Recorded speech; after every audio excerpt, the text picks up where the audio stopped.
Nagbigay din ng reaksyon si Senadora Loren Legarda sa resulta ng survey ng Pulse Asia. Inihag ito ng Senadora sa pagbisita ng Team Pinoy sa lalawigan ng Quezon. Bagamat isa sa nangunguna sa survey, nanawagan si Legarda sa publiko na unahin ang kanyang mga kasama sa partido sa pagpili ng mga iluluklok sa Senado. Ang ulat mula kay George Bandola.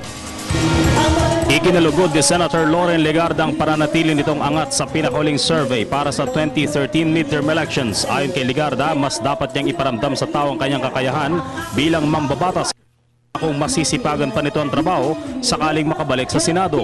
Pakiusap lang ni Legarda, urahin daw ng publiko ang kanyang mga kasamahan kaysa siya lalo na sa pagpili ng mga susunod na ilalagay sa Senado. I'm grateful to the Filipino people. Ako'y nagpapasalamat sa taong bayan at patuloy akong magtrabaho.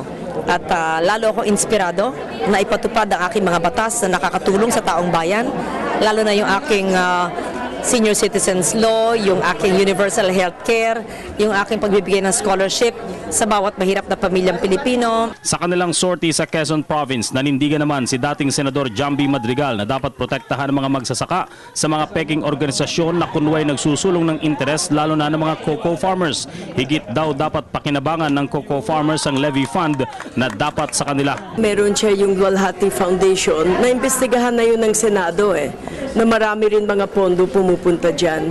Ang importante kasi na yung PDAF o yung pondo ng gobyerno maibigay direkto sa magsasaka at hindi magkaroon mga parang in-between. So ang paniwala po ninyo, marami pa ito na inexistent ngayon? Dapat magkaroon ng listahan, dapat ito mga foundation na ito ay talagang hindi lang basta pwedeng tumanggap ng pera na ganyan. Kahit mainit ang panahon sa Quezon Province, hindi nagpapigil ang Team Pinoy para ligawan ng mga taga-Quezon.